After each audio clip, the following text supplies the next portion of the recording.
A história de Jonas, um profeta, um grande peixe, uma cidade e um milagre. É assim que a conhecemos. Mas o que aconteceria se eu te dissesse que o ponto crucial dessa narrativa foi obscurecido, ignorado, escondido nas entrelinhas de um texto milenar? Que a verdade não é apenas sobre o livramento, mas sobre uma jornada de sacrifício e redenção que desafia a nossa própria compreensão da fé e da obediência? A Bíblia afirma que Jonas foi vomitado pelo grande peixe na terra. Simples, não? Mas aqui reside o abismo da nossa ignorância. Nínive, o destino final do profeta, jazia a mais de 1000 quilômetros do mar mais próximo. Uma distância impensável, intransponível para um homem recém-saído das profundezas. Seria isso um erro geográfico imperdoável ou a chave para desvendar um dos maiores mistérios do Antigo Testamento? Prepare-se, porque o que você está prestes a descobrir neste vídeo não é a história que seus olhos viram, mas a verdade por trás das sombras, o sacrifício oculto de Jonas que redefine a essência de sua missão e nos força a encarar a nossa própria. Desbloqueie sua mente, porque a jornada de Jonas não termina no ventre do peixe. Ela apenas começa. Em um tempo de ferro e sangue, onde impérios se erguiam e caíam sob o peso da crueldade, um homem foi escolhido. Seu nome, Jonas. Um profeta em um Israel conturbado, forçado a carregar o fardo de uma voz divina. A ordem de Deus era clara, ressoando como um trovão nos céus da Palestina. Dispõe-te, vai à grande cidade de Nínive e clama contra ela. Mas Nínive não era uma cidade qualquer. Era o coração pulsante da Assíria, o império mais brutal e opressor que o mundo antigo já conheceu. Seus exércitos, máquinas de guerra incansáveis, esmagavam nações, deixando um rastro de terror e desespero. Ir a Nínive não era uma missão, era uma sentença de morte. Jonas não era um tolo. Ele sabia o destino de profetas que desafiavam o poder estabelecido. E mais do que medo, ele sentia repulsa. Repulsa por um povo que esmagava sua própria gente, que zombava do seu Deus. E assim, em vez de rumar para o leste, para o coração do império inimigo, Jonas virou-se para o oeste. Em uma desobediência silenciosa e fatal, ele escolheu a fuga. Seu destino, Tarsis, uma terra distante, tão longínqua que mal se podia imaginar, possivelmente na atual Espanha. Ele desceu até o porto de Jope, um caldeirão de mercadores e marinheiros, onde navios partiam para todos os cantos do mundo conhecido. E lá, em meio à agitação e ao cheiro de sal e peixe, ele encontrou seu bilhete para o esquecimento. Sua fuga não era meramente geográfica, era um ato de rebelião cósmica. Jonas tentava escapar da própria presença de Deus, como se o Criador dos céus e da terra pudesse ser limitado pelos confins de um mapa. Ele comprou sua passagem, embarcou no navio e sentiu o convés balançar sob seus pés. O cheiro do mar, a brisa salgada. Por um breve instante, talvez, ele tenha acreditado estar livre. Mas o mar, o mar! Não demorou para que o oceano, testemunha silenciosa de sua desobediência, se erguesse em fúria. Uma tempestade, como nenhuma outra que os experientes marinheiros já haviam visto, irrompeu. Ondas gigantescas engoliam o navio. Os mastros rangiam como ossos prestes a quebrar. Os homens, pagãos em sua maioria, clamavam a seus deuses, lançando cargas preciosas ao abismo na esperança vã de apaziguar a ira dos céus. E Jonas, enquanto o caos engolia o mundo acima, ele dormia. Um sono pesado, talvez o sono da exaustão ou da negação. Despertado bruscamente pelo capitão, que o confrontou sobre sua inação, Jonas não ofereceu orações. Não pediu por perdão, apenas proferiu a terrível verdade. Eu sou o culpado. Eu fujo do Deus que fez o mar e a terra. Uma confissão que selaria seu destino. O destino de Jonas, agora claro para todos, era o próprio abismo. Os marinheiros, relutantes em derramar sangue inocente, lançaram sortes, e as sortes implacáveis apontaram para Jonas. O profeta, aceitando seu destino, pronunciou as palavras que selariam sua sorte. Lançai-me ao mar. No instante em que seu corpo atingiu as águas turbulentas, o milagre. O mar, antes em fúria, acalmou-se. Uma quietude perturbadora desceu sobre as ondas, e os marinheiros atônitos viram a prova inegável do Deus que Jonas tentava fugir. Mas para o profeta, o fim era apenas o começo. Nas profundezas, algo o aguardava. um ventre sombrio, uma prisão viva.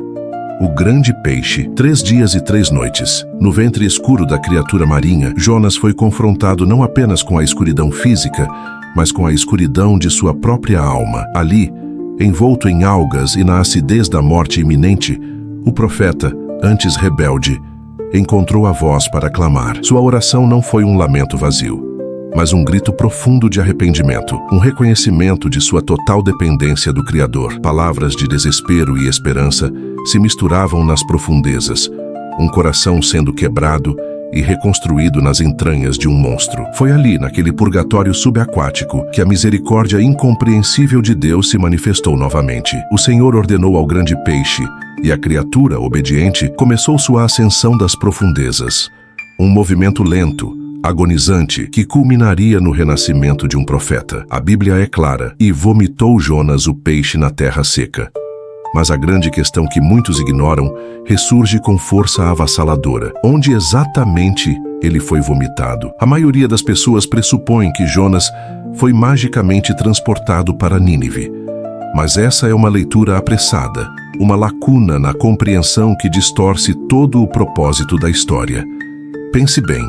Nínive, como já mencionamos, estava localizada no interior da Mesopotâmia, a mais de 1000 quilômetros do mar Mediterrâneo, onde Jonas havia sido engolido. Um trajeto inviável para qualquer criatura marinha. O texto bíblico não menciona Nínive nesse momento crucial, apenas diz na terra. E esse detalhe, esse pequeno fragmento de informação, é a chave para desvendar o segredo da verdadeira jornada de Jonas. É razoável concluir que Jonas foi devolvido à costa, provavelmente à própria costa de Israel, talvez até perto de Jope, o mesmo porto de onde havia fugido. Uma ironia cruel e divina. Deus, em sua infinita misericórdia, o poupou da morte, o restaurou espiritualmente, mas não lhe concedeu um transporte sobrenatural para sua missão. Não, ele o deixou para trás na terra firme, com uma nova ordem. Uma ordem que ecoava a primeira, mas agora carregada com o peso da experiência e do arrependimento. Dispõe-te, vai à grande cidade de Nínive. Essa restauração não foi instantânea, nem isenta de esforço. Deus não queria um milagre fácil, ele queria um profeta transformado. E essa transformação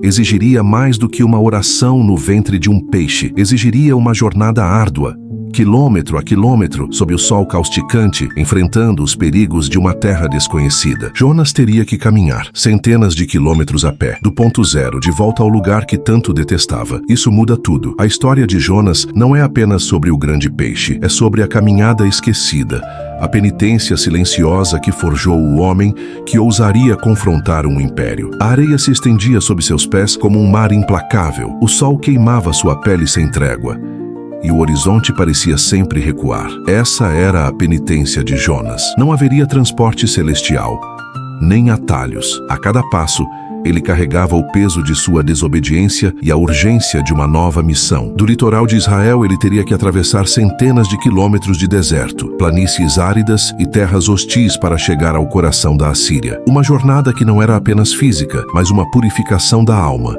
um batismo de poeira e suor. Os caminhos eram perigosos.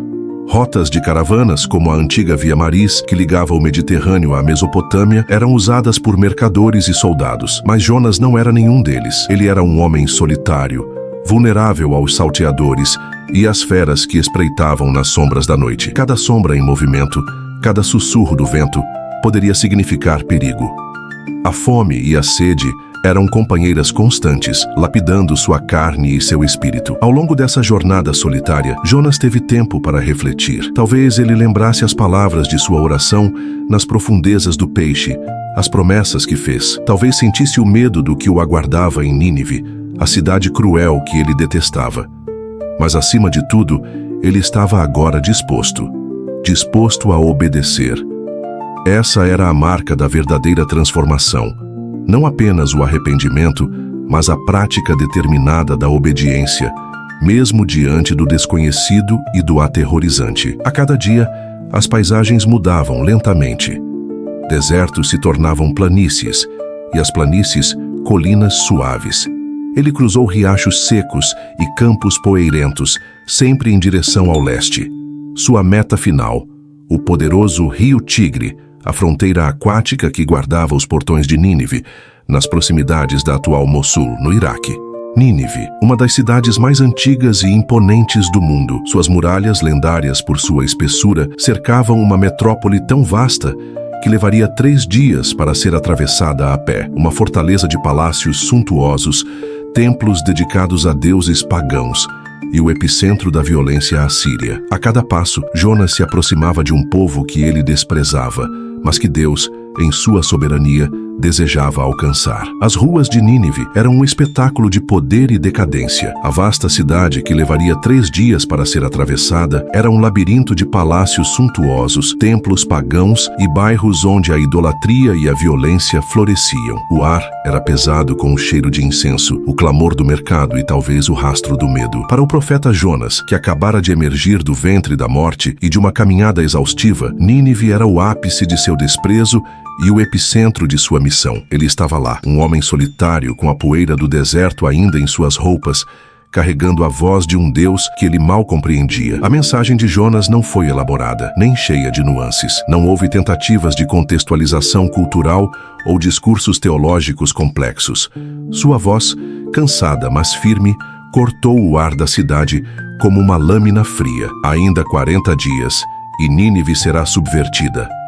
Um ultimato, uma sentença. Mas o que aconteceu a seguir desafiou todas as expectativas, deixando uma marca indelével na história da humanidade. Surpreendentemente, o povo de Nínive reagiu com um arrependimento imediato e esmagador. Do mais simples camponês ao rei mais poderoso, todos se humilharam. Vestiram-se de pano de saco, jejuaram e clamaram por misericórdia. O próprio rei da Assíria, símbolo máximo do poder terrestre, desceu de seu trono, cobriu-se com vestes de luto e sentou-se sobre cinzas. Ele decretou um jejum nacional, uma ordem que se estendeu até mesmo aos animais do campo, em um ato de desespero e contrição sem precedentes. A cidade mais cruel e impiedosa do mundo antigo se curvou diante da mensagem de um único homem: um milagre. Esse evento sem precedentes revelou o poder transformador de uma palavra genuinamente enviada por Deus, mesmo que proferida com relutância. A transformação de Nínive desafiou a lógica humana, provando que nem mesmo o coração mais endurecido está além do alcance da graça. Deus viu o arrependimento do povo, ouviu seus clamores e sua misericórdia, sempre maior que seu juízo, triunfou. A destruição foi suspensa. Mas Jonas, o profeta que testemunhou essa redenção em massa, não celebrou. Pelo contrário, ao ver que Deus poupara Nínive, ele ficou profundamente desgostoso. Seu nacionalismo, seu preconceito contra o inimigo assírio, falou mais alto que sua compaixão. Ele desejava justiça, desejava a destruição de Nínive, pois sabia que, se poupada, ela poderia se levantar novamente para ameaçar Israel, como de fato aconteceu no futuro. O profeta desejava vingança, mas Deus escolhera a graça. Esse contraste gritante entre o coração de Deus e o coração do profeta se intensificou quando Jonas, em sua amargura, saiu da cidade e montou uma cabana do lado de fora, esperando talvez que o juízo ainda viesse. Ali, sob o calor escaldante, Deus, em sua paciência infinita, faria mais uma tentativa de moldar o coração de seu profeta. O sol impiedoso castigava Jonas. A planta que lhe havia dado sombra, agora murcha pela ação de um verme, deixou o profeta exposto à fúria do deserto. E mais uma vez, em sua amargura e egoísmo, Jonas desejou a morte.